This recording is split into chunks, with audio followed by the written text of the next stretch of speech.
యూట్యూబర్లను పెట్టి ఎవరెవరినో తీసుకొచ్చి వాళ్ళందరినీ పెట్టి ఈ రకంగా దుర్మార్గమైనటువంటి కార్యక్రమాలు నిర్వహిస్తూ ఎవరో చేబ్రోలు కిరణ్ లాంటి ఒక అమాయకుడిని, వాడిదే ఉంది పాపం, ఇది సింపుల్ మ్యాన్, వాళ్ళ నాన్న లస్కర్ అంట, నేను మొన్న విన్నాను, అది కూడా యాక్సిడెంట్ అయిందంట, ఇతను కూడా లస్కర్ చేస్తూ ఉన్నా అంట. పిలిపించాడు బాబు గారు, భలే తిడుతున్నాడు వీడు, బ్రహ్మాండంగా తిడుతున్నాడు, కామెడీగా తిడుతున్నాడు, రెండు పిలిపించారు, ఆహ్వానం ఇచ్చారు, వాడికి అన్నీ పెట్టారు, వాడిని పోషించారు, డబ్బులు ఇచ్చారు, సమయం దొరికితే టక్కన తీసుకుంటూ ఆపరేషన్ మనం వదిలేశారు. ఇది కార్యక్రమం. ఈ విధంగా అనేకమైనటువంటి కార్యక్రమాలు, వ్యక్తిత్వ హననాలు నారా చంద్రబాబు నాయుడు గారి దగ్గరుండి చేస్తూ, సరే ఇక భీకరాలు బలకం అంటే మాత్రం అద్భుతమైన భీకరాలు పలికేటువంటి కార్యక్రమం. మహిళలు ఎవరినంటే సహించేది లేదు. సోషల్ మీడియాలో ఎవరన్నా తిడితే, మొన్న ఇప్పుడు అంటున్నాయండి, బూతులు తగ్గినాయా, ఇటువరకన్నా బూతులు తగ్గినాయా లేదా, ఎక్కడ తగ్గినాయా? ఆ సీమరాజుని పిలుచుకు మాట్లాడు, లేకపోతే ఆ కిరా కార్పిని పిలుచుకు మాట్లాడు, వాళ్ళే నిన్ను మోస్తున్నారు. ఇవాళ పొలిటికల్గా కూడా వాళ్ళే సమాధానం చెప్తున్నారు. మాకు విచిత్రమైన విషయం నాకు అర్థం కాల. మీ లోకేష్ ఇవ్వడం మానేశాడు, ఆయన ఎవరండి ఉప ముఖ్యమంత్రి, ఆయన అసలు మాట్లాడటం మానేశాడు, వీళ్ళందరూ మాట్లాడడం మానేశారు. మేమన్నా విమర్శలు చేస్తే ఆ విమర్శలకు సమాధానం చెప్పట్లా, వీళ్ళు చెప్తున్నారు వచ్చి కామెడీగా. ఇలాంటి దౌర్భాగ్యమైన నీచమైన స్థితికి తెలుగుదేశం పార్టీ దిగజారిపోవడం చూస్తే జాలేస్తుంది. ఎందుకంటే వీళ్ళ మీద ఆధారపడి రాజకీయాలు నడపాలనుకుంటున్నావు నాయన నువ్వు చంద్రబాబు నాయుడు గారు. కాలం బాగున్నప్పుడు బాగానే ఉంటుంది, వికటించినప్పుడు నువ్వు ప్రజల మధ్యన ఏ విధంగా అల్లరిపాలవుతావో నేను ప్రత్యేకంగా చెప్పాల్సిన అవసరం లేదు.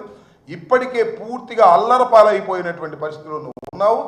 కాకపోతే ఇవాళ నువ్వు అధికారం ఉంది కాబట్టి, పోలీసులు నీకు రక్షణగా ఉన్నారు కాబట్టి, పోలీసుల బలంతో నువ్వు నడుపుతున్నావు కాబట్టి నిన్ను ఎవరు బహిరంగంగా అనలేకపోతున్నారు, అంటే లోపలేస్తున్నావు కాబట్టి ఏదో నా బొట్టోళ్ళు మాట్లాడగలుగుతున్నారు. కానీ సామాన్యులు మాట్లాడే రోజు వచ్చినప్పుడు నీ పరిస్థితి ఏమవుతుందో ఒకసారి ఆలోచించుకో.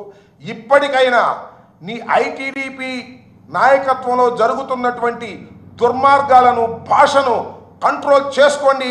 సంవత్సరం అవుతున్న సందర్భంగా అయినా కంట్రోల్ చేసుకోలేకపోతే ఇంతకన్నా ఘోరమైన పరిస్థితిని మీరు అనుభవిస్తారనేది గుర్తుపెట్టుకోమని ఈ సందర్భంగా నేను హెచ్చరిక చేస్తున్నాను.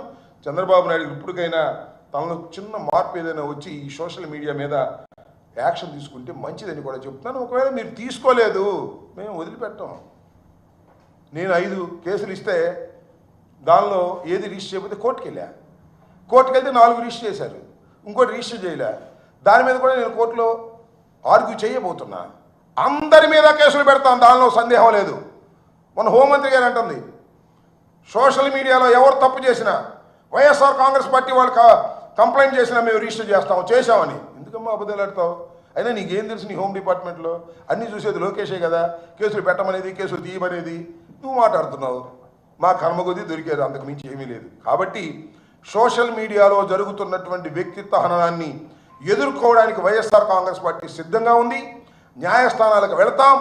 పోలీసులు సహకరించకపోయినా పోలీసుల మీద ఆర్డర్స్ తీసుకొచ్చి పోలీసుల్ని క్రమశిక్షణగా నడిచే విధంగా ప్రతి కేసుని కూడా రిజిస్టర్ చేసే విధంగా కోర్టులో ఫైట్ చేస్తామని కూడా ఈ సందర్భంగా నేను చెప్పదలుచుకున్నాను. న్యాయ వ్యవస్థ మీద మాకు అపారమైన నమ్మకం ఉంది. న్యాయ వ్యవస్థ ఖచ్చితంగా పోలీసులు చేస్తున్నటువంటి దౌర్భాగ్యమైన పనుల్ని, వీటన్నిటిని కూడా అరికట్టగలదనేటువంటి పూర్తి విశ్వాసంతో ముందుకు కదులుతున్నటువంటి వ్యక్తులం మేము. పోలీసులు కేసులు రిజిస్టర్ చేయకపోయినా నేను ఒకటి కూడా మనవి చేస్తున్నా, ఎవరైనా పోలీస్ స్టేషన్లో కంప్లైంట్ ఇచ్చినప్పుడు రిసీట్ తీసుకోండి.